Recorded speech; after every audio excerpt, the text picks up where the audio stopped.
നമസ്കാരം. പ്രവാസികൾ ന്യൂസിലേക്ക് എവർക്കും സ്വാഗതം. ഇന്നത്തെ പ്രധാന വാർത്തകൾ. ജർമ്മൻ തലസ്ഥാനമായ ബെർലിനെ മണിക്കൂറുകളോളം മുൾമുനയിൽ നിർത്തിയ സൂപ്പർ മാർക്കറ്റ് ബന്ദി നാടകത്തിന് അന്ത്യമായി. ബെർലിനിലെ മരിയൻഫെൽഡിലുള്ള പ്രമുഖ സൂപ്പർ മാർക്കറ്റ് ശൃംഖലയായ റേവയിലാണ് സംഭവം നടന്നത്. ഈ സൂപ്പർ മാർക്കറ്റിലെ വനിതാ കാഷ്യറെ കത്തിമുനയിൽ ബന്ദിയാക്കിയ അക്രമിയെ പോലീസ് പ്രത്യേക കമാൻഡർ സേനയാണ് അതിസാഹസികമായി കീഴ്പ്പെടുത്തിയത്. വെള്ളിയാഴ്ച രാത്രി 10 മണിക്ക് ആരംഭിച്ച ബന്ദി നാടകം 11 മണിക്കൂറും 20 മിനിറ്റും നീണ്ടുനിന്നു. ശനിയാഴ്ച രാവിലെ 9:20ഓടെയാണ് കമാൻഡോകൾ സൂപ്പർ മാർക്കറ്റ് റെയ്ഡ് ചെയ്ത് പ്രതിയെ പിടികൂടിയത്. വെള്ളിയാഴ്ച രാത്രി കടയടയ്ക്കാൻ തൊട്ടു മുൻപാണ് പ്രതി അവസാനത്തെ ഉപഭോക്താവായി സൂപ്പർ മാർക്കറ്റിൽ പ്രവേശിച്ചത്. സാധനങ്ങൾ കൗണ്ടറിൽ വയ്ക്കാൻ വിസമ്മതിച്ച ഇയാൾ പെട്ടെന്ന് കയ്യിലുണ്ടായിരുന്ന വലിയ കത്തി പുറത്തെടുത്ത് വനിതാ കാഷ്യറെ ബന്ദിയാക്കുകയായിരുന്നു. ഈ സമയം കടയിലുണ്ടായിരുന്ന മറ്റ് ജീവനക്കാർ ഓടി രക്ഷപ്പെട്ടതിനാലാണ് കൂടുതൽ ആളുകൾ അപകടത്തിൽ പെടാതിരുന്നത്. പ്രതിയും ഇരയായ സ്ത്രീയും തമ്മിൽ മുൻ പരിചയമൊന്നുമില്ലെന്ന്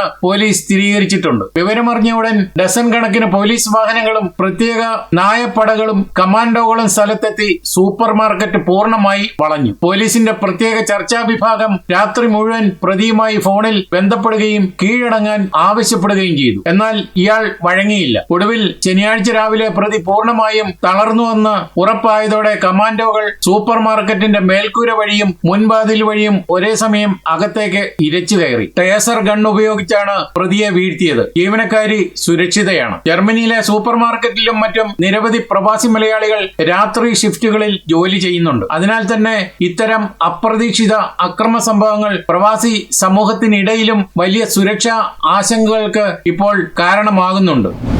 ജർമ്മനിയിലെ നിയമപരമായ ഹെൽത്ത് ഇൻഷുറൻസ് മേഖല നേരിടുന്ന കോടിക്കണക്കിന് യൂറോയുടെ ഭീമമായ സാമ്പത്തിക നഷ്ടം മറികടക്കുന്നതിനായി മെർസ് സർക്കാർ കൊണ്ടുവന്ന പുതിയ ആരോഗ്യ പരിഷ്കരണ ബില്ലിന് ജർമ്മൻ പാർലമെന്റ് ബുണ്ടസ്ടാഗ് അംഗീകാരം നൽകി. കോടിക്കണക്കിന് യൂറോ ലാഭിക്കാൻ ലക്ഷ്യമിട്ടുള്ള ഈ പദ്ധതി ജർമ്മനിയിലെ ഭൂരിഭാഗം വരുന്ന സാധാരണക്കാരായ ഇൻഷുറൻസ് ഉപഭോക്താക്കളുടെയും പോക്കറ്റ് ചോർത്തുമെന്ന് ഉറപ്പാണ്. ഉപഭോക്താക്കളിൽ നിന്ന് ഈടാക്കുന്ന അധിക വിഹിതം വലിയ തോതിൽ വർദ്ധിപ്പിക്കാനാണ് പാർലമെന്റ് അനുമതി നൽകിയിരിക്കുന്നത്. ഇതോടെ നിലവിൽ ഇൻഷുറൻസിനായി ശമ്പളത്തിൽ നിന്ന് പോകുന്ന തുകയേക്കാൾ കൂടുതൽ തുക ഇനി മുതൽ എല്ലാ മാസവും ഓരോ ജീവനക്കാരനും നൽകേണ്ടി വരും. ഇത് എല്ലാ വിഭാഗം ജീവനക്കാരെയും ബാധിക്കും. സാധാരണക്കാരായ തൊഴിലാളികൾ, മധ്യവർഗ കുടുംബങ്ങൾ, പെൻഷൻകാർ എന്നിവയെല്ലാം ഈ നിരക്ക് വർധന ഒരുപോലെ ബാധിക്കും. ശമ്പളം കൂടുന്തോറും ഇൻഷുറൻസിലേക്ക് അടക്കേണ്ടി വരുന്ന തുകയുടെ വിഹിതവും വർദ്ധിക്കും. കമ്പനികൾക്കും ജീവനക്കാർക്കും ഈ അധിക ബാധ്യത ഒരേപോലെ പങ്കിടേണ്ടി വരുമെങ്കിലും ജീവിത ചെലവ് ക്രമാതീതമായി ഉയർന്നു നിൽക്കുന്ന ഈ സാഹചര്യത്തിൽ ജീവനക്കാരുടെ കയ്യിൽ കിട്ടുന്ന പണത്തിൽ കാര്യമായ കുറവുണ്ടാകും. അത് മാത്രമല്ല, ഇൻഷുറൻസ് തുക കൂടുന്നതിനൊപ്പം ഹെൽത്ത് ഇൻഷുറൻസ് കമ്പനികൾ പല മെഡിക്കൽ ആനുകൂല്യങ്ങളും വെട്ടിക്കുറയ്ക്കുമെന്നും റിപ്പോർട്ടുകളുണ്ട്. മരുന്നുകൾക്കുള്ള വ്യക്തിഗത വിഹിതം, പ്രത്യേക ചികിത്സയ്ക്കുള്ള അനുമതികൾ എന്നിവ കൂടുതൽ കർശനമാക്കും. ഹെൽത്ത് കാർഡ് ഉപയോഗിച്ചുള്ള പല സൗജന്യ പരിശോധനകൾക്കും ഇനി മുതൽ നിയന്ത്രണങ്ങൾ വരാനും സാധ്യതയുണ്ട്. ജർമ്മനിയിൽ സ്ഥിരതാമസമാക്കിയവരും ജോലി ചെയ്യുന്നവരുമായ പ്രവാസി മലയാളികളിൽ 90% ഇൻഷുർ ചെയ്തിരിക്കുന്നത് TK അല്ലെങ്കിൽ AOK, അതുമല്ലെങ്കിൽ ബാർമർ തുടങ്ങിയ പൊതു ഇൻഷുറൻസ് കമ്പനികളിലാണ്. പുതിയ നിയമം വരുന്നതോടെ ഓരോരുത്തരുടെയും ശമ്പളത്തിൽ നിന്ന് ഇൻഷുറൻസിനായി പിടിക്കുന്ന തുക ഉയരുകയും കയ്യിൽ കിട്ടുന്ന മാസശമ്പളത്തിൽ കുറവുണ്ടാവുകയും ചെയ്യും. കൊളോണിലെ സീറോ മലബാർ റീത്ത് കമ്മ്യൂണിറ്റിയുടെ മധ്യസ്ഥയായ പരിശുദ്ധ ദൈവമാതാവിന്റെ 44ാമത്തെ തിരുനാളിനും ഭാരത അപ്പസ്തോലൻ മാർത്തോമാസ്ലിയായുടെ തിരുനാളിലും ജൂലൈ 11 ശനിയാഴ്ച വൈകുന്നേരം തുടക്കം കുറിക്കും. 4 മണിക്ക് ആരംഭിക്കുന്ന വിശുദ്ധ കുർബാനയോടുകൂടി തിരുക്കർമ്മങ്ങൾക്ക് തുടക്കമാകും. തുടർന്ന് ലതീഞ്ഞ്, നൊവേന എന്നിവയ്ക്ക് ശേഷം പ്രസിഡന്റി സാബു ചിറ്റിലപ്പള്ളി കൊടിയും വഹിച്ച് മുത്തുക്കുടയേന്തിയ മുൻ പ്രസിഡന്റിമാരുടെ അകമ്പടിയിൽ ആഘോഷമായ പ്രദക്ഷിണത്തോടുകൂടി കൊടിയേറ്റം നടത്തും. കൊളോൺ മ്യൂൾഹൈമിലെ ലീഫ്രവൻ ദേവാലയത്തിലാണ് ആഘോഷ പരിപാടികൾ നടക്കുന്നത്. ജൂലൈ 12 തിരുനാളിന്റെ മുഖ്യ പരിപാടികൾ. യൂറോപ്പിന്റെ അപ്പസ്തോലിക് വിസിറ്റേറ്ററും ബിഷപ്പുമായ മാർ സ്റ്റീഫൻ ചെറപ്പണത്തിന്റെ മുഖ്യ കാർമ്മികത്വത്തിൽ രാവിലെ 10 മണിക്ക് ആഘോഷമായി നടക്കുന്ന സമൂഹ ബലിയിൽ നിരവധി വൈദികർ സഹകാർമ്മികരായിരിക്കും. പ്രസിഡന്റി വാഴ്ച, നഗരം ചുറ്റിയുള്ള പ്രദക്ഷിണം, നേർച്ച വിളമ്പ്, ഉച്ചഭക്ഷണം, തുടർന്ന് വൈവിധ്യങ്ങളായ കലാപരിപാടികളും അരങ്ങേറും. കൊളോൺ അതിരൂപത സഹായമെത്രാൻ ഡൊമിനിക്കോസ് ഷ്വാഡർല പരിപാടികളിൽ പങ്കെടുക്കും. തിരുനാളിന്റെ സുഗമമായ നടത്തിപ്പിനു വേണ്ടി വിവിധ കമ്മിറ്റികളും പ്രവർത്തിക്കുന്നുണ്ട്. ജർമ്മനിയിലെ കൊളോൺ അതിരൂപതയിലെയും എസനാഹൻ എന്നീ രൂപതകളിലെയും ഇന്ത്യക്കാരുടെ കൂട്ടായ്മയാണ് കൊളോണിലെ ഇന്ത്യൻ കമ്മ്യൂണിറ്റി. കൊളോൺ കർദിനാൾ റൈനർ മറിയ വോൾക്കിയുടെ കീഴിലുള്ള ഇന്ത്യൻ കമ്മ്യൂണിറ്റിയുടെ നിലവിൽ സീറോ മലബാർ റീത്ത് കമ്മ്യൂണിറ്റിയുടെ പ്രവർത്തനം തുടങ്ങിയിട്ട് 56 വർഷമായി. കമ്മ്യൂണിറ്റിയിൽ 1000-ലധികം കുടുംബങ്ങളാണ് അംഗങ്ങളായിട്ടുള്ളത്. കഴിഞ്ഞ 25 വർഷമായി father Ignatius Chalissery CMI community ചാപ്ലനായി സേവനം ചെയ്യുന്നു. ബോണിൽ താമസിക്കുന്ന തൃശൂർ സ്വദേശി സാബു ജോർലി ചിറ്റിലപ്പള്ളി, മക്കളായ ഡേവിഡ് ജോർജി എന്നിവരാണ് പേരടങ്ങുന്ന കുടുംബമാണ് നടപ്പ് വർഷത്തെ പ്രസിദ്ധന്തി. തിരുനാളിലേക്കും തിരുകർമ്മങ്ങളിലേക്കും ഏവരെയും സ്നേഹപൂർവ്വം പ്രസിദ്ധന്തി ക്ഷണിക്കുന്നതായി അറിയിച്ചു. എല്ലാവർക്കും നമസ്കാരം. എന്റെ പേര് സാബു ചിറ്റലപ്പള്ളി. എന്റെ പേര് ജോർജ് ചിറ്റലപ്പള്ളി. ഈ വർഷത്തെ പരിശുദ്ധ ദേവമാതാവിന്റെയും വിശുദ്ധ തോമസ് ലീഗയുടെയും തിരുനാളിന്റെ പ്രസിദ്ധന്തി കുടുംബാംഗങ്ങളാണ്. ഈ വരുന്ന ആഴ്ചയിലെ, അതായത് ജൂലൈ 11-12 തീയതിയിൽ നടക്കുന്ന തിരുനാളിലേക്കും തിരുനാൾ ആഘോഷങ്ങളിലേക്കും ഏവരെയും ഇടവയുടെ പേരിലും ഞങ്ങളുടെ പേരിലും ഹാർദവമായി സ്വാഗതം ചെയ്യുന്നു. Lass uns gemeinsam unseren Glauben feiern. Wir freuen uns sehr auf euch. Herzlich willkommen.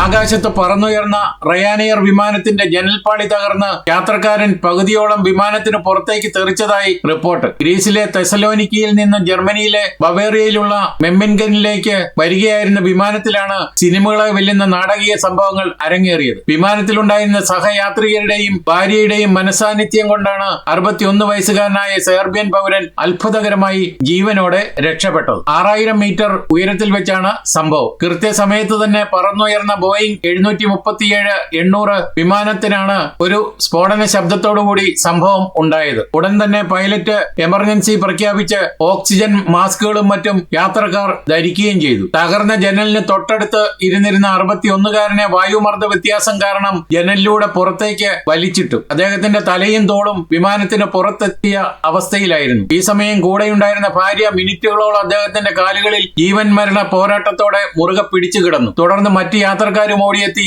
അദ്ദേഹത്തെ വിമാനത്തിനുള്ളിലേക്ക് വലിച്ച് കയറ്റുകയായിരുന്നു. ഇതിനിടയിൽ തന്നെ വിമാനം അടിയന്തരമായി തിരിച്ചിറക്കാനുള്ള സാഹചര്യങ്ങളും ഉണ്ടാക്കി. സംഭവത്തെപ്പറ്റി അന്വേഷണം ആരംഭിച്ചിട്ടുണ്ട്. ഓസ്ട്രേലിയൻ സന്ദർശനത്തിനെത്തിയ ഇന്ത്യൻ പ്രധാനമന്ത്രി നരേന്ദ്രമോദി താമസിച്ച പഞ്ചനക്ഷത്ര ഹോട്ടലിൽ അതീവ ഗുരുതരമായ സുരക്ഷാ വീഴ്ചയുണ്ടായി. അന്താരാഷ്ട്ര തലത്തിൽ നയതന്ത്ര സുരക്ഷാ വൃത്തങ്ങളെ ഒരുപോലെ ഞെട്ടി സംഭവത്തിൽ വിദ്വേഷ മുദ്രാവാക്യങ്ങളുമായി തീവ്ര വലതുപക്ഷവാദി ഹോട്ടലിനുള്ളിൽ കടന്നുകയറി ഭീകരാന്തരീക്ഷം സൃഷ്ടിച്ചു. ഓസ്ട്രേലിയയിൽ ഇനി ഇന്ത്യക്കാർ വേണ്ടെന്നും കുടിയേറ്റം പൂർണ്ണമായി അവസാനിപ്പിക്കണമെന്നും അലറി വിളിച്ച 22കാരനായ ഹ്യൂഗോ ലെനോൺ എന്ന തീവ്രവാദിയെ സുരക്ഷാസേന ബലം പ്രയോഗിച്ചാണ് കീഴടക്കിയത്.